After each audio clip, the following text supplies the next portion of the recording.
Olá, seja bem-vindo, seja bem-vinda ao curso de Introdução à Língua Egípcia Clássica, o Egípcio Médio. A gente começa hoje essa primeira série de vídeos com a primeira etapa do curso, cobrindo as formas nominais. Eu sou a Thais Rocha, eu sou egiptóloga com doutoramento pela Universidade de Oxford, sou formada em História pela USP, e onde também fiz o meu mestrado na área de Letras Orientais. Minha pesquisa de mestrado trabalha com cartas e relações de gênero no período helenístico, e o meu doutorado trabalha com a noção de espaço doméstico na Vila de Trabalhadores em Amarna. A gente começa essa série de vídeos apresentando, claro, o nosso professor, né, o professor Dr. Ronaldo Gurgel Pereira, quem vai apresentar para a gente os conteúdos. Ele está desenvolvendo essa parceria junto com a Universidade Federal de Santa Catarina e o GTHA da AMPU. Então, o Ronaldo, ele é doutor em egiptologia pela Universidade da Basileia, na Suíça. Ele faz o seu pós-doc agora pelo CHAN, pela Universidade Nova de Lisboa, em Portugal. Ele é Onassis Fellow também pela Universidade do Egeu, em Rhodes, na Grécia. Desde 2012, o Ronaldo colabora na docência de disciplinas do campo da egiptologia na Universidade Nova de Lisboa, trabalhando especialmente com a gramática egípcia clássica e o hierático. A gente traz aqui duas publicações recentes do Ronaldo, que vão auxiliar a gente nesse curso. A primeira delas é o material do curso, né, que é o nosso método, é a Gramática de Egípcio Clássico, de Egípcio Médio, publicada pela editora Chiado. E o outro livro se chama Texto, Imagem e Retórica Visual na Arte Funerária Egípcia, publicado pela Autografia. A gente também indica mais informações com o site do professor Ronaldo, que segue na descrição do vídeo, que tem outros materiais e outros trabalhos que ele realizou. Então, Ronaldo, a gente passa a palavra para você. Obrigada imensamente por essa parceria com o GTHA. A gente está muito feliz de poder começar esse curso. Então, olá a todos. Obrigado, Thais. Eu queria agradecer aos professores do GTHA pela oportunidade de fazermos esse trabalho juntos. Meu som tá bom? Tá ótimo. Ok. Então, nós vamos falar sobre a gramática egípcia clássica, né, E esse curso que nós vamos começar hoje, ele é dividido em temas, e essas aulas vão ser ligadas a esses temas que vão se ocupar com a primeira parte da gramática, né? Nós vamos ver toda a parte não verbal da gramática. E num curso mais avançado, nós nos dedicamos ao sistema verbal egípcio e fazemos um trabalho só com a construção de frases e orações mais completas e textos um pouco mais complicados. Bem, o principal objetivo desse curso agora, um curso de introdução, é a compreensão da mecânica da língua, como é que ela funciona, quais são os elementos principais da língua, como é que é pensada a escrita egípcia, a escrita hieroglífica egípcia. Nós temos que nos preocupar também com a assimilação de vocabulário, o vocabulário essencial também é importante, e as regras de formação de frases não verbais, né? As frases nominais, adjetivos e adverbiais. Então, na nossa primeira aula, nós vamos conversar sobre um contexto da língua egípcia. Agora eu tenho que lembrar como é que eu faço. Compartilhar a tela. Vou compartilhar. Nós vamos Aí, falar aqui, perfeito. é uma aula introdutória, é uma aula rápida, mais ou menos rápida, né? E tem aqui uma informação essencial de contextualização linguística, histórica da língua, um pouco sobre a estrutura da escrita hieroglífica, e vamos fazer vídeos nesse estilo, em que eu apresento os temas, numa velocidade moderada, né? E depois nós fazemos os vídeos das lives, onde discutimos pontos da matéria, discutimos exercícios e dificuldades, esse tipo de coisa, tá bem? Então, Esse é o nosso curso de introdução.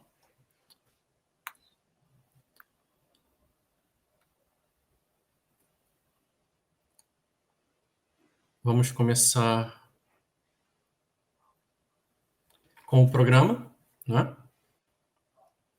Essa aula de hoje vai falar das origens da língua egípcia, história da egiptologia, sobre todo o processo de decifração dos hieróglifos, a estrutura da escrita hieroglífica e algumas convenções egiptológicas também.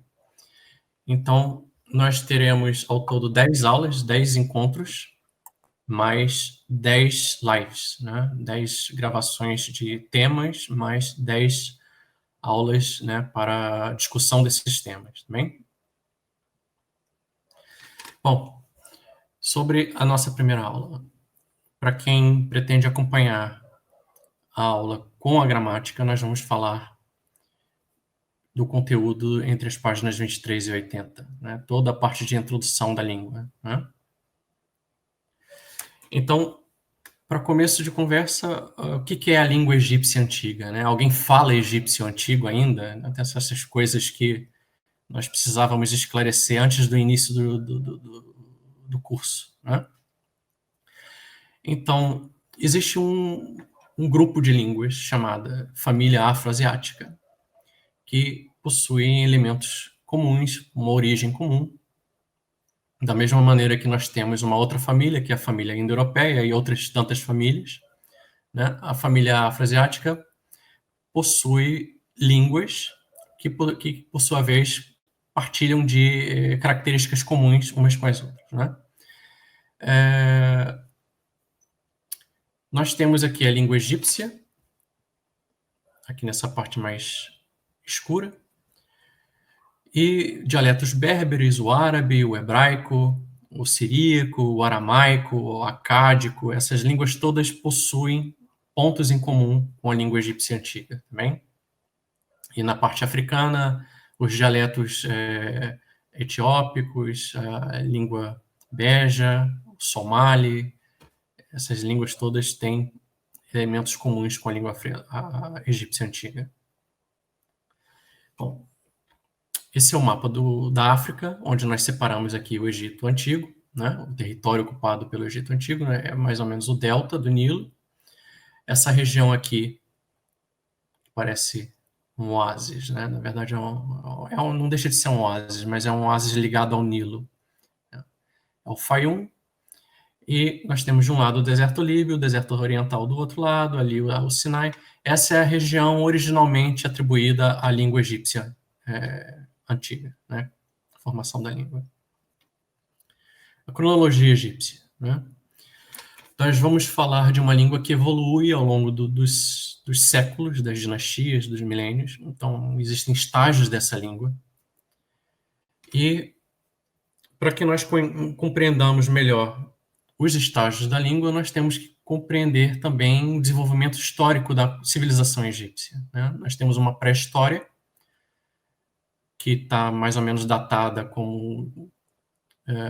teria tido conclusão por volta do ano 3200 de Cristo. A partir daí começa a unificação do território, a dinastia Zero, né, o período proto-dinástico entre 3000 e 2700. E em seguida nós temos o Reino Antigo. O Reino Antigo entra em colapso econômico, social, aí entra o primeiro período intermediário. Depois entra o Reino Médio. Depois esse Reino Médio também enfrenta um período de convulsões e temos aqui o segundo período intermediário. Depois temos o Reino Novo e blá blá, terceiro período intermediário. Então, o que é importante aqui? Essas convenções são modernas também. Os egiptólogos estabeleceram todas as fases que eles consideravam como intermediárias ou de anomia, ou períodos caóticos em que a civilização egípcia estagnava ou retrocedia, eles chamavam isso de período intermediário, né? Então, eles dividiam a história do Egito em reinos, ou impérios, né? O Império Antigo, o Reino Antigo, é a mesma coisa, que são momentos em que há coesão política, há toda uma relativa à harmonia na passagem do governo entre os sucessores e tudo mais. E essas quebras, os egiptólogos chamam de períodos intermediários também. Os egípcios não percebiam a história dessa maneira, era tudo uma continuidade, era um reinado terminava, começava um outro reinado. É basicamente isso, né? Então, aqui ao lado nós temos esses mapas, que mostram mais ou menos a expansão da influência econômica, política e cultural da civilização egípcia. Aqui em verde nós temos o Reino Antigo, né?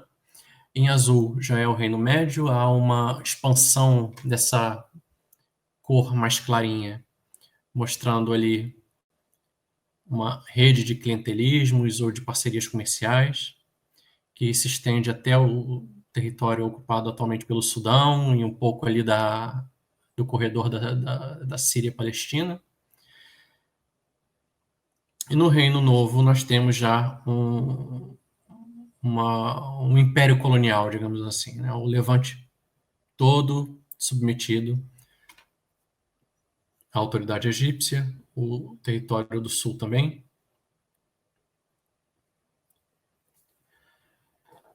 Em seguida, na cronologia, nós temos essa fase mais tardia, né, chamada Época Baixa, ou Baixa Época, que vai mais ou menos da época da conquista assíria do Egito, é o terceiro período intermediário. A Época Baixa ela é o período de independência que sucede essa alternância de poder estrangeiro no Egito, né, uma dinastia etíope, depois uma invasão assíria. Essa época baixa vai lidar com duas invasões persas, depois a conquista do Alexandre o Grande e o período helenístico. Em seguida, nós temos o período ptolomaico, o período romano. O período romano, quando passa a bizantino, o Egito é considerado como período copta, a leitura desse período, e depois a conquista árabe do Egito, né?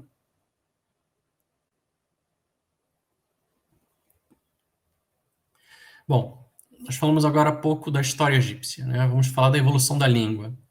Existem estágios da língua, e existem as formas escritas da língua, né? Estágios da língua. O egípcio chamado antigo ou arcaico é a língua egípcia antiga usada empregada mais ou menos no período da dinastia 0 até a dinastia 11, até o fim do Reino Antigo, mais ou menos. É nessa língua que está gravada o texto das pirâmides, e é o texto das pirâmides a principal fonte escrita para se estudar o egípcio arcaico, né? O egípcio arcaico ele tem uma sobrevida em textos religiosos no período posterior, né? Os chamados arcaísmos, em textos hieráticos, em papiros médicos e papiros religiosos, eles costumam conservar alguns elementos arcaicos na sua escrita, na maneira como o texto é organizado também. Então, o que nós vamos tratar aqui é o egípcio que era vernacular, ele era falado na época entre a dinastia 11 e a dinastia 18, mais ou menos, né? Isso compreende o Reino Médio inteiro e um pouquinho do Reino Novo. E esse momento é o auge da produção literária egípcia, né? Daí o apelido egípcio clássico, que também é uma alcunha moderna, é uma alcunha dos egiptólogos.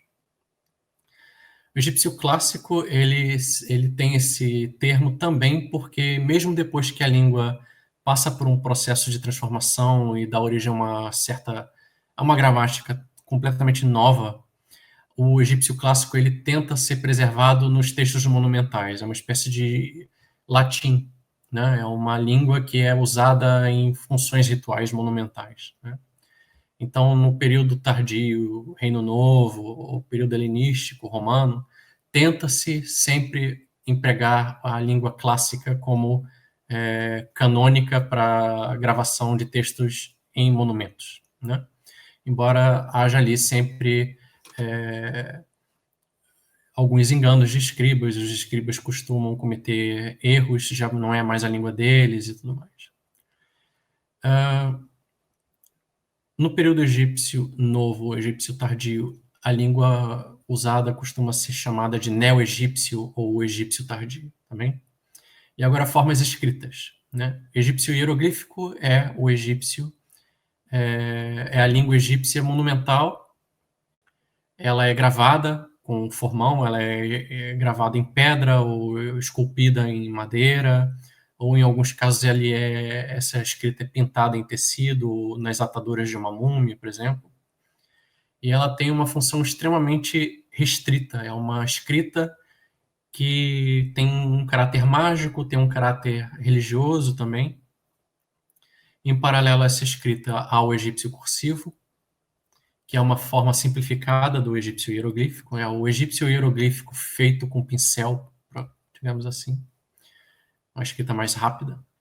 E existe a escrita chamada hierática, né? A escrita hierática, ela é tão antiga quanto a escrita hieroglífica, ela só a diferença é o emprego. O hierático é uma escrita do cotidiano, ela é a escrita da alfabetização dos escribas, ela é a escrita da administração, da poesia, das listas de compra, dos bilhetes, é tudo escrito em escrita hierática também. Só uma pequena fração dos escribas é que recebe treinamento em egípcio hieroglífico também. O hierático ele possui algumas subdivisões, né?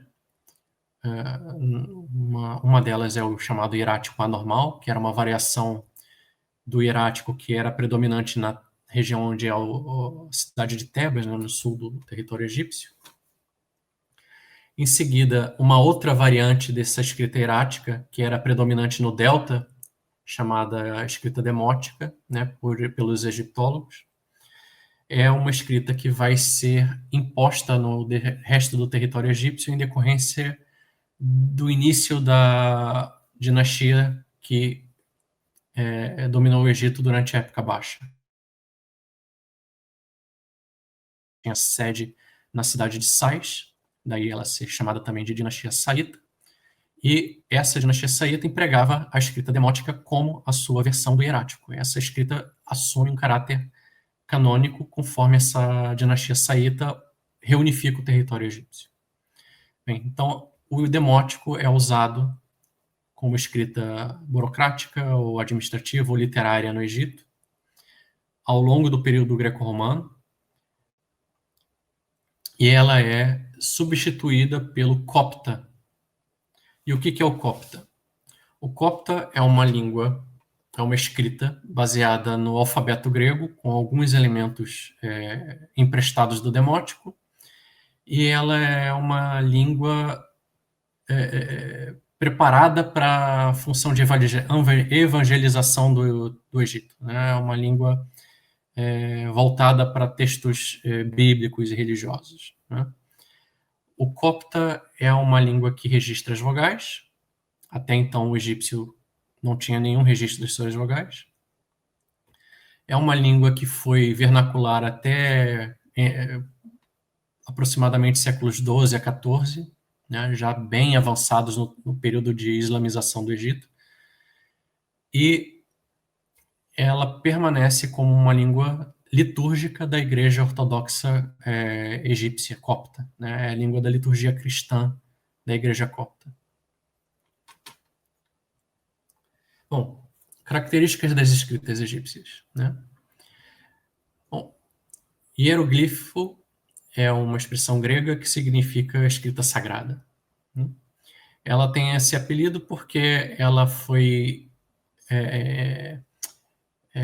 reservada para uma escrita monumental. Ela tinha uma função religiosa, ou funerária, ou mágica, ou sempre em textos oficiais também, diplomáticos, ou textos que promovessem uma propaganda real da autoridade faraônica. Essa escrita era gravada em pedra, em metal, matéria dura, né, materiais resistentes, que eram lembretes da eternidade da palavra sagrada. A palavra divina durava para sempre, enquanto existisse a criação, a palavra perdurava, né? E ela era preferencialmente gravada em túmulos, em templos e monumentos, né? Como vocês podem ver aqui ao lado, o hieróglifo ele passava por várias etapas para ser preparado. Ele era demarcado na superfície, depois ele era esculpido, em seguida ele era pintado, né? A função aqui é realismo, né? Ele tem que ter o máximo possível de realismo. Nesse caso em que o hieróglifo é todo decorado e pintado, há um cânone cromático, né? Eles não são pintados de maneira aleatória. Todos os hieróglifos têm uma prescrição sobre que cores eles podem receber. E, um parêntese, há textos hieroglíficos em que os hieróglifos estão todos de uma cor só, normalmente uma cor escura, né? Também é uma opção, eles serem todos pintados da mesma cor, também. Aqui na legenda, KV17 é uma abreviação de Vale dos Reis, né? Hieróglifos cursivos. Bem, é uma forma simplificada, como eu falei. Nós temos aqui um papiro, e esses hieróglifos que estão pintados no papiro são simplificações do texto hieroglífico, ok? Temos aqui uma passagem do Livro dos Mortos, decorada com hieróglifos cursivos. Agora, a escrita hierática vocês podem ver aqui. Eu vou tentar voltar. A escrita hierática aqui, ela é bem mais rápida, ela é feita com um pincel, ela tem que ser escrita de maneira muito rápida, ela é uma escrita para pessoas que recebem ditados, por exemplo, né? Tem sempre alguém ditando um texto e alguém anotando, por exemplo. Ela é uma escrita cotidiana, ela é a escrita para o dia a dia egípcio.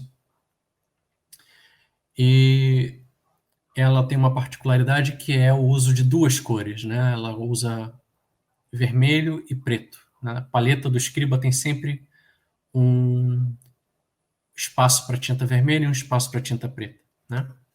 Por que isso? Então, o egípcio hierático, como vocês podem ver aqui ao lado na imagem, ele não tem, a língua egípcia não possui aqui pontuação, um espaçamento, o escriba administra o espaço do texto e organiza onde uma frase acaba, onde uma frase começa, quando uma linha acaba, quando uma coluna acaba, isso é tudo a critério do escriba. Então, a tinta vermelha ela vai demarcar algo como se fosse um novo tema, um novo assunto, né? Não é exatamente um parágrafo, mas é uma mudança de assunto, digamos assim. Às vezes funciona como uma letra capitular, né? Aqui é a escrita demótica, uma amostra, né? Quando o demótico substitui o hierático, os templos preservam o uso da escrita hierática para os seus próprios textos, né? Textos de caráter religiosos permanecem sendo escritos em hierático, né? Enquanto que o texto produzido para fins diversos, né, passam a ser gravado, escrito em letras demóticas, né? Escrita demótica.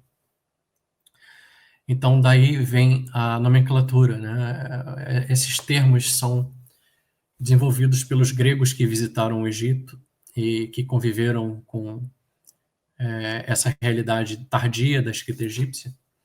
Então, o demótico era classificado desse jeito porque era a escrita que todas as pessoas usavam, né? Era a escrita popular. Na altura do demótico, o hierático estava restrito ao uso no templo. Então, daí o hierático, né? A escrita dos sacerdotes. Né? E o hieroglífico tem esse termo porque é cerimonial, é ritual, é sagrado, né? Escrita sagrada. A título de comparação, nós temos aqui uma tabelinha onde nós vemos do lado esquerdo hieróglifos, né? Variações de um dado hieróglifo. Aqui em verde, a versão cursiva do hieróglifo, do mesmo hieróglifo. À direita, nós temos 3 variações do mesmo hieroglifo, agora como um caractere hierático. E, por último, na última coluna, aqui à direita, a variação demótica desses mesmos hieróglifos também. Dá para ver que há muita transformação, é um processo de simplificação. Então, aqui ao lado nós temos alguns hieroglifos e a sua contraparte hierática, né? A paleta do escriba aqui, uma estrela, né? Aqui um suporte para vasos, se transforma nesses dois símbolos hieráticos, e aqui em demótico ele sofre uma nova transformação. Eles vão ficando cada vez mais estilizados, né? E aqui uma amostra do copta, né? A língua copta ela nunca desenvolveu uma literatura própria, né? Os textos coptas que nós conhecemos são textos religiosos ou textos mágicos. Eles são sempre, de alguma maneira, textos técnicos, ou ferramentas de evangelização, ou material esotérico, especialmente popular entre as comunidades gnósticas também. Muitas bibliotecas gnósticas encontraram-se manuscritos copta com esse caráter maniqueísta ou mágico também. Aqui nós temos as letras coptas que foram emprestadas do demótico. Bem, nós conhecemos a história da Pedra de Roseta, né? Em que Napoleão vai ao Egito, eles encontram acidentalmente uma pedra, um pequeno texto em 3 línguas, né? O hieroglífico, o demótico e o grego. E a partir dali nós temos toda a história da decifração com Champollion, Young, etc., né? Só que o conhecimento europeu dos hieróglifos, ele não começa com Napoleão e Champollion, né? Nós temos toda uma história precedente ao século XIX, e essa história começa justamente no Renascimento, né? Na mesma época em que se estavam redescobrindo textos da antiguidade clássica greco-romana, né? Especialmente do mundo grego, uma obra chamada Hieroglífica de Orapolo, publicada na Europa em 1419. Essa obra é dividida em 2 volumes, né? Esse Orapolo, ele supostamente era um sacerdote egípcio, mas ele escreve já numa época avançada na dominação romana. Ele já não possui mais qualquer conhecimento sobre o funcionamento da escrita hieroglífica, né? Então, nessa obra do Orapolo, ele escreve especulações que tentam dar explicações sobre como funcionava a escrita egípcia, né? Por que tal palavra é construída de tal maneira? Então, qual é a importância daqueles hieróglifos que compõem a palavra tal e tal, né? E essa obra, ela foi traduzida do grego para o latim e passou a circular pela Europa, né? A hieroglífica, ela passa a ser uma espécie de marco no conhecimento europeu do Egito Antigo, né? Até então só se sabia do Egito Antigo através do que a Bíblia contava, né? E essa é mais ou menos a primeira documentação antiga, né, grega, dando conta de um estudo de como é que essa escrita funcionava. Então, até o século XIX, a hieroglífica era a principal fonte de situação da mecânica da língua egípcia, né?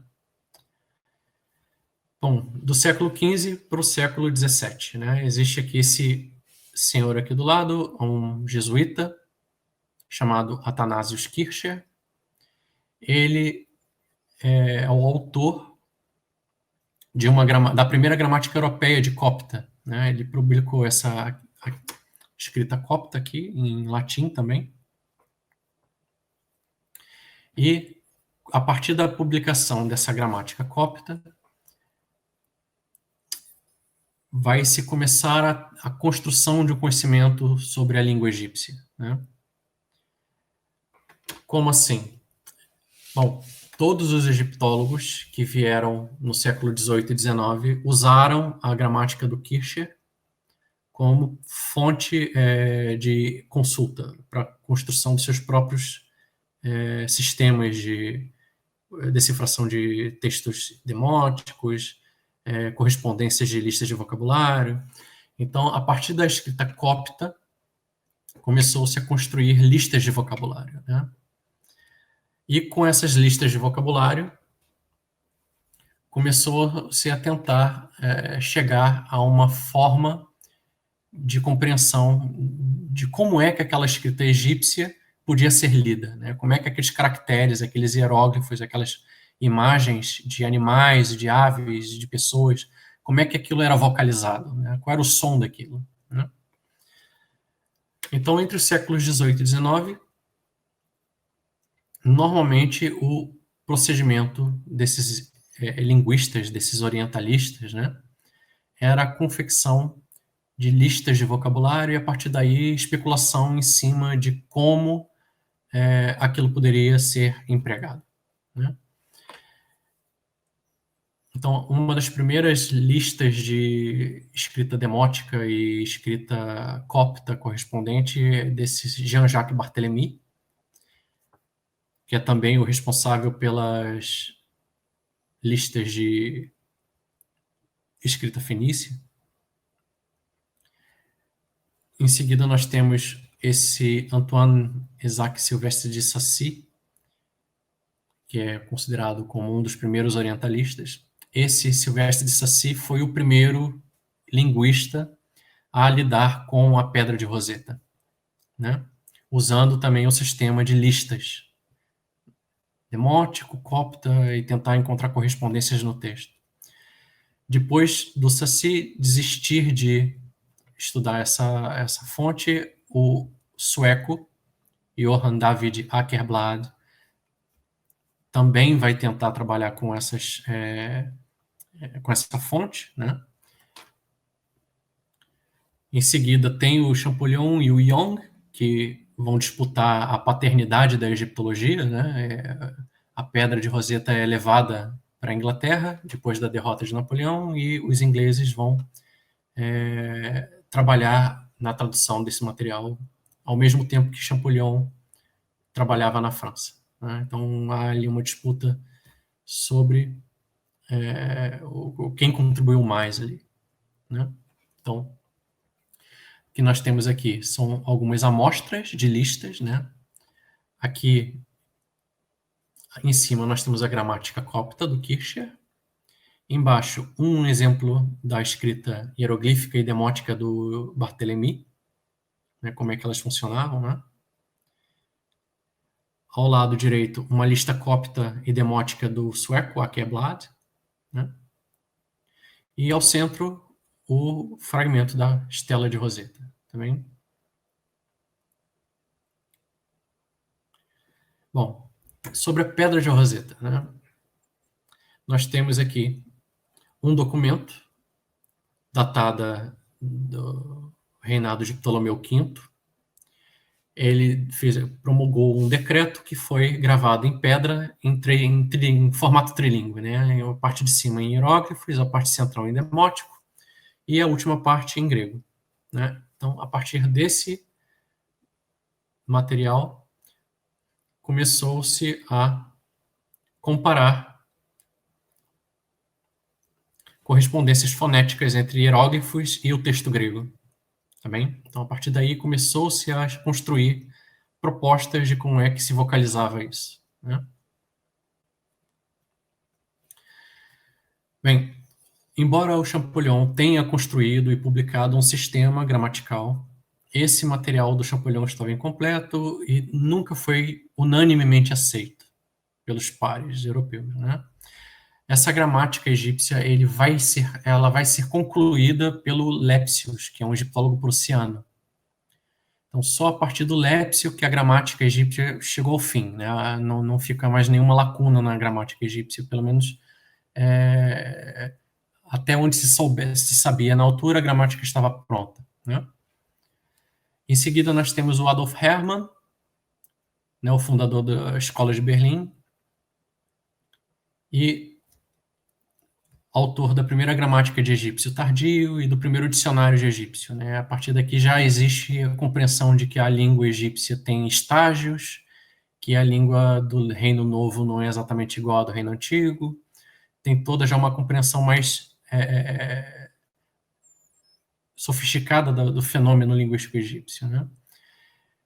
Depois nós temos a contribuição do Gardner, né, do Alan Gardner, que também era aluno dessa escola de Berlim, foi aluno do Hermann, e é o responsável pela primeira gramática de egípcio clássico, né, o egípcio que nós vamos trabalhar aqui. A gramática dele também inovou por ele ter chegado ao formato final da lista de hieróglifos, né, a maneira de uma ontologia de organização dos hieróglifos em áreas temáticas e numéricas, né, letras e números que organizam todos os hieróglifos num sistema. Também nós vamos falar disso já. Essa lista é chamada de lista de Gardner ou de lista de hieróglifos, né? E no século XX, a última grande contribuição foi desse Polotsky, que é um egiptólogo, ele era um coptologista, né, e egiptólogo também, e foi o autor que montou a teoria standard que orientava como funcionava o sistema verbal egípcio, né, a contraparte dos verbos em adjetivos, substantivos e advérbios, né? E, ao longo dos anos 90, início do século XXI, uma série de egiptólogos que não trabalhavam com a língua egípcia na fase final, né, que trabalhavam com estágios mais antigos, eles viram problemas na teoria standard, questionaram a teoria standard e começaram a propor novas abordagens para o sistema verbal, né? Bom, vamos falar agora de convenções egiptológicas também. Por quê convenções egiptológicas? As convenções egiptológicas elas servem para unificar mais ou menos essa série de escolas de egiptologia que se desenvolveram ao mesmo tempo, a escola italiana, francesa, alemã, inglesa, né? Então, as convenções elas servem para fazer com que todo mundo se entenda mais ou menos sem dificuldades no congresso ou quando vão ler os trabalhos uns dos outros, né? Então, primeiro elemento aqui da nossa convenção egiptológica, né, a chamada lista de Gardner. Então, por exemplo, nós temos os grupos temáticos, cada grupo temático recebe uma letra maiúscula. Por exemplo, a letra das aves é a letra G. E dentro do grupo das aves, cada um dos hieróglifos que entra no grupo das aves recebe um número. Então, por exemplo, a ave G7 sempre vai ser a mesma ave G7 em qualquer gramática, em qualquer dicionário, em qualquer obra egiptológica, não importa a língua em que ela esteja sendo produzida, né? Japão, Rússia, Brasil, o G7 é sempre o G7, também. Há também uma convenção para a transcrição de hieróglifos, mas isso é mais importante quando nós vamos lidar com epigrafia, né? Quando nós vamos trabalhar com um autor, um artigo que apresenta aqui o relatório de epigrafia ou uma análise epigráfica qualquer, ele vai usar uma série de sinais para mostrar em que estado vinha o texto original que ele analisou, né? Existem variantes para essa convenção, mas essa aqui, até onde eu sei, é a mais comum, né? Então, um texto que tenha sido danificado, né, a superfície destruída por vandalismo ou ação natural, ele recebe essas linhazinhas oblíquas. o texto que foi danificado, mas que o autor crê que pode complementar, fica aqui entre esses colchetezinhos, né? Entre parênteses, entra uma correção feita pelo autor. O autor identificou um erro cometido pelo escriba egípcio. Então, ele vai ali e corrige entre parênteses. Então, o leitor sabe que aquilo que está dentro do parêntese não é correspondente ao texto original. É uma correção proposta pelo egiptólogo, né?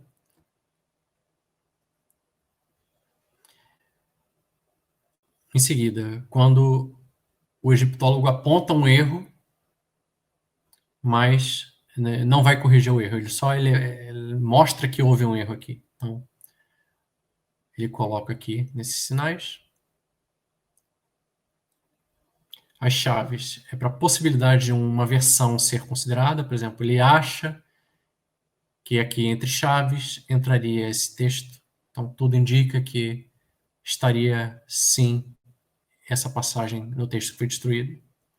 E lacuna é um espaço em branco. O texto não foi danificado, o texto não desmoronou, o papiro não tem um buraco, é um espaço em branco qualquer, inexplicável, e isso é representado com essas flechinhas.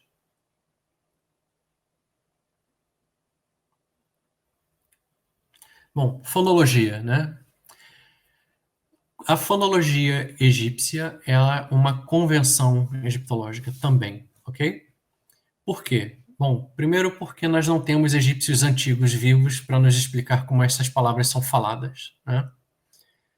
O que nós temos são reconstruções baseadas na língua copta, que por sua vez é uma língua que sofreu imensas transformações a partir do egípcio antigo. Nós temos reconstruções feitas através da escrita cuneiforme, que são escritas que gravam as vogais, né? Então, por exemplo, aqui nós temos uma gravação bilíngue, né? O cartucho do Xerxes e uma gravação em cuneiforme, Xerxes, o Grande Rei, né? E nós temos também a comparação entre a língua egípcia e todas as línguas da família afroasiática, né? O amótico, o cuxítico, o chádico, o semítico, o berber, a língua proto-asiática, né? Como é que essa língua egípcia vai se comportar linguisticamente em comparação com as outras, né? Então, é uma língua completamente reconstruída, ok? Não há vocalização 100% segura nessa língua.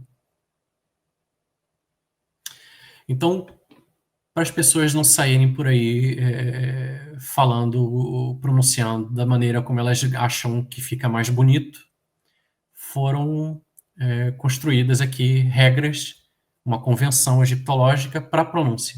Então, como é que funciona essa convenção de pronúncia? Tá bem? Bom, para começar, não há vogais no sistema hieroglífico. Então, os egiptólogos converteram alguns desses hieróglifos para corresponderem a vogais, né?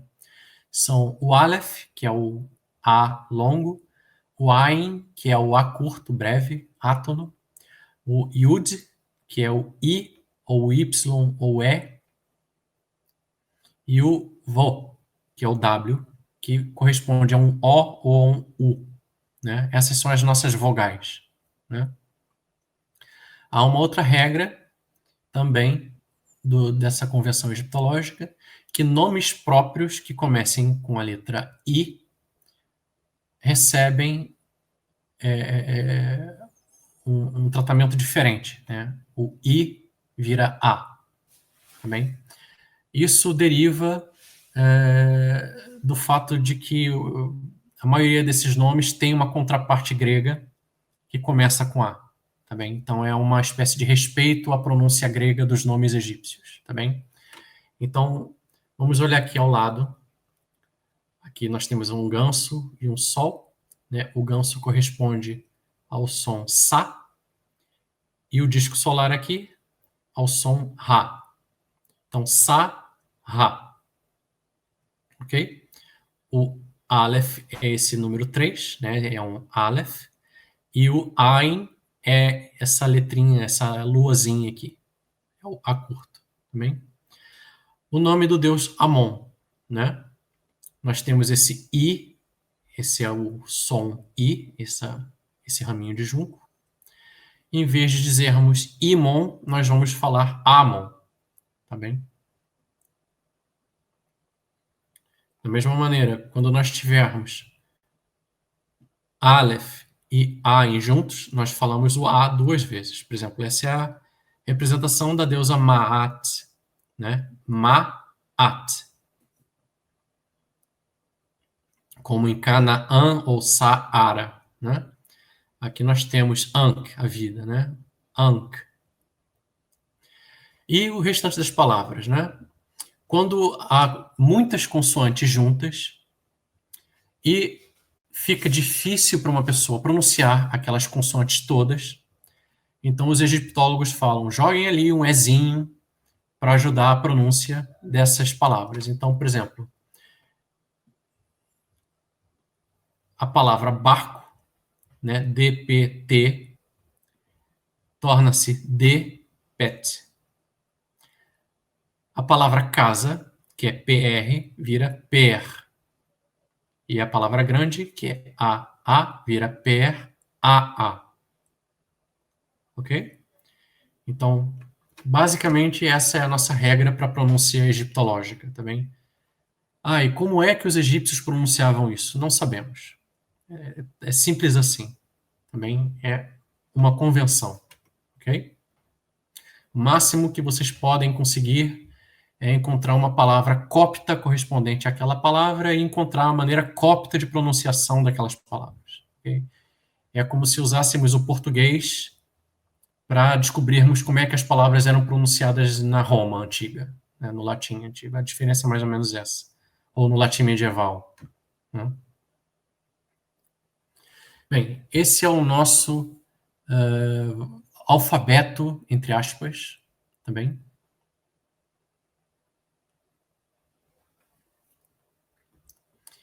Nós temos aqui todos os principais hieróglifos que correspondem a uma única consoante, né? Esse é o Aleph, esse é o Yod, esse também, né? Esse é o Ain, esse é o Vo, né? Essa é a regra de transliteração, os caracteres de transliteração, logo a seguir na segunda coluna. E aqui no final nós temos uma convenção chamada Manual de Codage, MDC, né? A MDC é uma convenção para facilitar a troca de informação online, ou em e-mails, ou em fóruns online, ou em situações de apresentação de PowerPoint, coisas assim, né? Quando nós não temos acesso a uma fonte de transliteração específica, nós usamos a Times New Roman ou qualquer outra latina e usamos o A maiúsculo para o Aleph, o A minúsculo para o Ain, por exemplo. Ou, vamos ver aqui um outro exemplo, o H maiúsculo para o H com um pontinho embaixo e o H minúsculo para o H sem tratamento. O X minúsculo para o H com arco e o X maiúsculo para o H com uma linha embaixo. Então, é uma correspondência. São duas convenções empregadas pelos egiptólogos também. O T maiúsculo e o T minúsculo. O S maiúsculo, S minúsculo. D maiúsculo, D minúsculo. Tudo isso substitui a necessidade de caracteres especiais para a gravação do texto transliterado, ok? Então, pela Manual de Codage, Sa, Ra vira Sa com A maiúsculo e Ra com A minúsculo. Ankh vira o A, N, X. Ma'at, né? Mesma coisa. Bom, sobre a estrutura e o funcionamento da escrita hieroglífica, ok?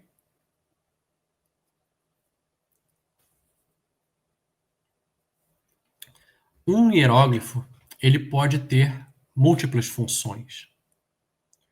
Ele pode ser um fonograma, ou seja, ele ter correspondência a um valor fonético qualquer, ele tem um som, e é usado apenas por isso.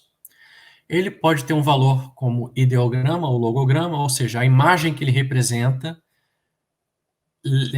é uma mensagem completa, é um enunciado completo, basta-se, bem? Ou ele pode ser um determinativo, ou seja, ele está ali para contribuir para a compreensão total da informação. Uma palavra que recebe um determinativo é uma palavra que pode estar ali causando alguma ambiguação. Então, o determinativo está ali para tornar claro o enunciado. Não, como é que isso funciona, né? Por exemplo, nós temos aqui a letra N. O som N é o som que corresponde ao hieróglifo de um curso d'água. Né? O que vocês estão vendo aí é um cursinho d'água. Ele tem um valor fonético de N. Então, sempre que o egípcio precisar do som N, ele vai recorrer ao som desse hieróglifo. Ele vai optar por usar esse hieróglifo no seu texto. Quando o egípcio quiser escrever a palavra vida, ele pode escrever foneticamente todos os hieróglifos que compõem a palavra vida, ou simplesmente usar esse emblema que pode ser lido como a palavra vida. Ele pode usar também uma palavra qualquer, por exemplo, vamos supor que ele use essa mesma figura aqui da cruz, da vida, mas em seguida ele coloca aqui esses vales, essas montanhazinhas, né? Qual é a função dessas montanhazinhas? Elas estão ali para ajudar o leitor a compreender que a palavra em questão é o nome de uma região, é um topônimo. Então, por exemplo, vida mais as montanhazinhas seria um lugar chamado vida, um território, uma região chamado vida, né? Por exemplo, né? Nós temos aqui fonogramas uniliterais, que tem esse nome porque eles correspondem ao som de uma única consoante, né? Daí, se vocês forem à internet e procurarem alfabeto egípcio, vocês vão encontrar esse elenco, né? Essa lista de hieróglifos, né? É importante que vocês se familiarizem com isso, com esses hieróglifos, e que vocês pratiquem o valor fonético deles, porque é muito importante dominar, por exemplo, pelo menos esses, para que nós possamos, nas próximas aulas, fazer as nossas leituras também. Vocês vão ter que saber a leitura, a transliteração e a tradução de tudo. E isso começa com o aprendizado do mínimo, né, que é a ferramenta mais essencial é o alfabeto, também. Além dos fonogramas uniliterais, nós temos também fonogramas que correspondem a duas consoantes, que são os bilíteres ou biliterais, e os hieróglifos trilíteres ou triliterais. Né? Aqui nós temos uma pequena seção, eles existem às dezenas também, então normalmente nós aprendemos esses conforme eles vão aparecendo na nossa leitura, ok? Aqui o Anki, aqui é Per, que nós já vimos, né? Anki e Per nós já vimos. Mais algum? Só. Aqui o Depet, é o barco. Bom, qual é a lógica do ideograma, né? O ideograma é uma forma de discurso visual, né? Vocês vão encontrar aqui ideogramas modernos, né? São discursos visuais que nós reconhecemos porque fazem parte do nosso dia a dia, né? Todos esses elementos que vocês encontram aqui, vocês reconhecem imediatamente porque vocês foram educados numa sociedade em que vocês saem na rua, ligam a televisão, assistem um filme, vão assistir, vão conversar com alguém. Todos esses emblemas aqui aparecem de uma maneira ou de outra, né? Eles fazem parte da nossa vida diária, né? Então, por exemplo, numa língua que não registra as suas vogais, que é o caso egípcio, quando nós temos um M e um R, nós podemos ler isso de qualquer maneira. Amor, amar, né? E o egípcio vai tornar isso possível com a contribuição dos emblemas, né? Dos ideogramas. Então, MR pode ser Mar, pode ser um nome próprio, Maria, ou Mário, Omar, ou pode ser Amor, né? O que o egípcio vai fazer? Ele vai reproduzir as consoantes, como sempre faz, e depois vai colocar um hieróglifo que contribui para o leitor saber, afinal, do que aquilo está sendo falado, né? Qual é o assunto ali. Então, por exemplo, nós temos aqui duas palavras, vamos supor aqui que nós temos duas palavras exatamente iguais, né? Você ouve a mesma palavra, ela é escrita da mesma maneira, ela soa da mesma maneira, né? São homólogas, são homófonas, são tudo, né? O que o egípcio vai fazer? Ele vai colocar um determinativo. É com o determinativo que você sabe, afinal, que palavra é aquela, né? Então, nós vimos agora há pouco que nós reconhecemos essa linguagem visual porque ela faz parte da nossa sociedade, ela faz parte do nosso conhecimento óbvio, é o senso comum, né? Para o egípcio, o óbvio está nessa lista, né? Os hieróglifos egípcios, eles são extraídos da fauna, da flora e do cotidiano egípcio. São todos elementos que os egípcios conseguem reconhecer. Então, alguns exemplos de determinativos egípcios. Para uma criança, por exemplo, é uma criança. Para um homem, é um homem. Para uma mulher, é uma mulher. Por exemplo, o nome de uma mulher é seguido de um determinativo de uma mulher. Um nobre, um deus, uma deusa, são deuses, né? Uma região é um conjunto de montanhas. Atividades realizadas com a boca, falar, comer, é um homenzinho levando a mão à boca, né? Verbos e palavras que impliquem movimento, tem duas perninhas andando. O determinativo de amamentar é uma mulher com uma criança no colo amamentando. São coisas bem diretas, né? Bem simples. Né? Determinativo para ar, para vento, para respirar, uma vela ensoplada, né? Então nós temos aqui a palavra Depet. Temos aqui um determinativo, que é uma cidade. Então no caso aqui é uma deusa de Depet. A deusa de Depet é a deusa Buto. Aqui nós temos dois determinativos. Por quê? Temos novamente o D, o P e o T, e depois uma língua de boi, e depois um homem com a mão na boca, para indicar sabor ou gosto. Por que dois hieróglifos como determinativo? Não há regra que restrinja os determinativos. Eu posso ter, hipoteticamente, 10, 30, 100 determinativos. Ou posso não ter nenhum, tá bem? Quem vai determinar qual ou quantos determinativos uma palavra vai ter é o escriba, porque é ele que faz a gestão do espaço que vai receber o texto. Então, se por questões estéticas fica bem dois determinativos, ou um determinativo X no lugar de um determinativo Y, é assim que ele vai decidir, esteticamente. Tá bem? Temos aqui Depet, novamente, D, P, T e um barquinho. Né? Temos esse barquinho aqui. E agora nós temos uma coincidência. O barquinho se pronuncia também Depet. Ele é um hieróglifo triliteral. Né? Ele tem um som correspondente a 3 consoantes. Então, eu posso simplesmente reproduzir o barquinho e colocar essa vareta ao lado dele, né? Debaixo dele. O que acontece aqui? É um indicativo, essa varetinha é um indicativo de que o hieróglifo que você está vendo é o hieróglifo que você deve ler, e é isso que a palavra significa, né? Uma leitura logográfica, tá bem? Significa barco.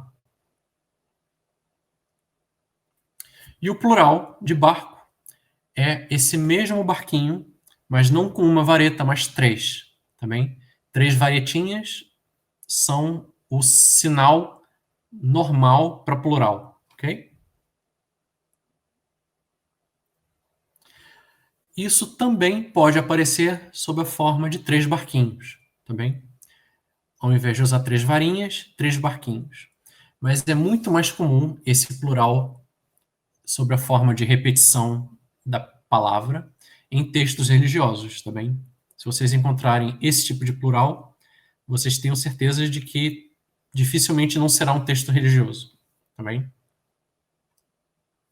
E o plural de the pet, nós veremos na nossa próxima aula, quando falarmos dos substantivos. The pet é um feminino, o plural de feminino é o T, né? O sufixo feminino plural é o W e o T, put, tá bem? The put. E lembre-se que determinativos podem ser acumulados e são sempre opcionais. Vocês podem encontrar the pet sem determinativo, tá bem? E isso é uma questão de sorte, tá bem? O próprio humor do escriba vai influenciar nisso. Complementos fonéticos, tá bem? Eles funcionam tal e qual os determinativos, mas a função deles é outra. O determinativo é um artifício visual para vocês entenderem o que vocês têm que ler, né? O complemento fonético ele é um recurso para ajudar a vocalizar a palavra que está ali gravada. Então, por exemplo, nós temos aqui Ankh, né? A cruz sozinha vale pelas 3 consoantes. An, Ain, N e R, K, né? Ankh. Então, por que razão o escriba colocou o N e um H com a curvinha, um arco embaixo, né? O K. Ele colocou isso por questões estéticas e colocou isso para auxiliar a leitura da palavra. Então, os determinativos, como nós podemos ver aqui em cima, os determinativos eles não têm valor fonético, eles não são pronunciados. Aqui, os complementos fonéticos eles não são transcritos, tá bem? Na hora que nós passamos isso para a transliteração, nós simplesmente ignoramos as redundâncias. Nós não passamos como para a transliteração anki, anki. É só anki. Embaixo nós temos a palavra retep, né? Oferenda. Então nós não vamos passar retep TP. Nós simplesmente passamos retep. O escravelho, né? O keper. Nós temos aqui novamente o k, né? Esse primeiro hieróglifo, embaixo um P, e do outro lado do besouro nós temos o R. Então, nós não vamos transcrever isso no papel como keper, R. Não. É simplesmente keper, né? Isso é um recurso estético e é um auxílio para a vocalização, tá bem? Isso não interessa, não é transliterado, ok? Não vai para o nosso papel. E como é que nós vamos saber a hora em que isso é o complemento fonético ou quando isso é uma outra parte de uma outra palavra que vem a seguir? Como é que nós vamos saber diferenciar isso, né? Só com a prática, tá bem? Temos que praticar a leitura o tempo todo para saber quando é que isso é uma preposição, ou quando é que isso é um adjetivo, ou quando é que isso faz parte da palavra que vem a seguir, só lendo. Tá bem? Bem, orientação do sentido da escrita, né? Para que lado isso vai, né? Então, normalmente, quando um texto apresenta imagens de animais, é muito mais fácil, né? Figuras humanas ou imagens de animais é muito mais fácil porque basta aqui procurarmos para que lado está voltada a cara dessas imagens e começar a ler a partir da frente dos hieróglifos, né? Nós nunca lemos nada pelas costas dos hieróglifos, é sempre pela frente, né? E em caso de coluna, nós sempre lemos de frente para os hieróglifos e de cima para baixo, né? Nós nunca fazemos a leitura de baixo para cima e nunca fazemos a leitura de trás dos hieróglifos para frente. Dito isso, é importante vocês terem em mente que a escrita egípcia pode ser escrita da direita para a esquerda e da esquerda para a direita, tá bem? Quanto a isso, vocês precisam prestar atenção antes de começar a leitura para verem se estão lendo um texto orientado para a direita ou para a esquerda, ok?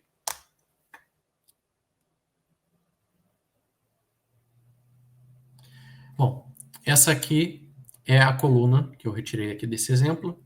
Nós temos aqui um texto hieroglífico em coluna. Aqui nós temos o nome de Osíris, né? E o determinativo é um mastro com uma bandeirinha. É uma referência às bandeirinhas que ficam decorando a fachada dos templos, né? O primeiro deus é o deus Osíris, e o segundo deus é o deus Hapi, que é o deus do Nilo, né? E aqui o determinativo empregue é uma divindade ajoelhada, né, sentada. Esse homenzinho com essa barba protuberante saindo do queixo é uma divindade, ok?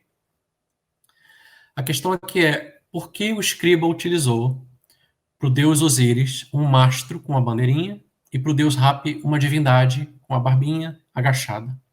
Qual é a razão dele ter usado dois determinativos diferentes para palavra divindade, né? E a questão é totalmente porque sim, né? Ele fez isso por questões estéticas. Ele podia ter colocado bandeirolas nos dois casos, ou o homenzinho nos dois casos, ou poderia ter colocado os dois nos dois casos, tá bem? Isso é sempre decisão do escriba. Aqui não tem qualquer relação de hierarquia. Um hieróglifo não é mais importante que o outro, um deus não é mais importante que o outro, tá bem? É mesmo estética. Da mesma maneira, esse espaço onde foi gravado o texto poderia não caber o determinativo para Hapi. Poderia ter acabado aqui nessas duas folhezinhas. E aí ter o determinativo de Osíris e não ter o determinativo de Hapi. Ou o escriba vendo que não ia caber o determinativo dos dois, tirava também o determinativo do Osíris. E aí vocês iam ver Osíris e Hapi sem determinativos. Tá vendo? Essas decisões são totalmente subjetivas também. Não são canônicas. O escriba tem muita liberdade para jogar com isso. Tá bem? Bom, isso aqui é só um exercíciozinho para nós tentarmos praticar o fonograma egípcio e o determinativo. Tá bem? Nós temos aqui palavras, né? Paula, Paulo, Dom Paulo, São Paulo e cidade de São Paulo. Então, como é que o egípcio ia passar isso para hieróglifos? Tá bem? Isso é um joguinho bem rápido. Nós temos aqui o P, A, né? Na verdade é um Aleph, mas para nós, segundo a convenção egiptológica, isso é um A. Tá bem? Então, Pá, U. Tá bem? Esse é o leão. A partir do período helenístico, o leão recebe o valor fonético de L. Mas no período dinástico, nosso egípcio, o egípcio clássico, não trata o leão como L, trata como Ru, ok? Mas aqui, só para fazermos o exercício, vamos tratar esse leão como L, ok? L, Paula, ok? Paula. E um determinativo, porque trata-se de uma mulher. É o nome de uma mulher, ok? E Paulo, como seria? Então, P, A, U, L, não é O, né? Paulo, mas o hieróglifo serve igualmente para O e para U. Paulo.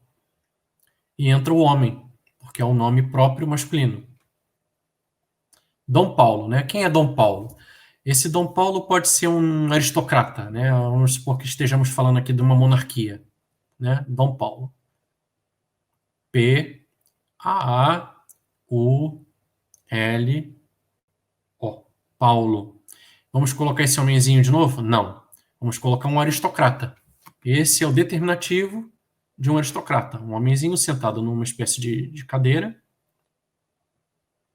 usando uma touca e uma barbinha. É o aristocrata, é o dom, né? É um Paulo e fica ali claro que não é um Paulo comum, é um nobre, né? É um aristocrata.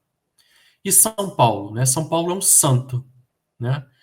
O egípcio vai tratar o santo como um ser sobrenatural, né? Uma criatura divina. Então, Paulo e o determinativo de divindade. São Paulo, né? É um Paulo espiritual, divino, né? E a cidade de São Paulo? Então, vamos lá. De novo, a palavra Paulo, São, né? O São Paulo, né? É um Paulo divino, não é qualquer Paulo. E o determinativo de uma cidade, ou seja, é uma cidade chamada Paulo e não é qualquer Paulo, é um Paulo espírito, é um Paulo divino, né? Ou seja, nós temos sempre a mesma palavra, menos aqui em cima no primeiro caso, né? Que aqui nós temos uma terminação feminina e um determinativo feminino. Mas as demais palavras são idênticas, muda só o determinativo, né? Eu espero que isso tenha ficado claro. E, por agora, creio que seja o suficiente, né? Para uma aula de contextualização, é o suficiente. Então, a seguir a essa aula, nós vamos tratar dos substantivos e entrar, propriamente dito, no curso, né? Vamos ver a gramática a partir dos seus substantivos e a leitura desses hieróglifos, tá bem?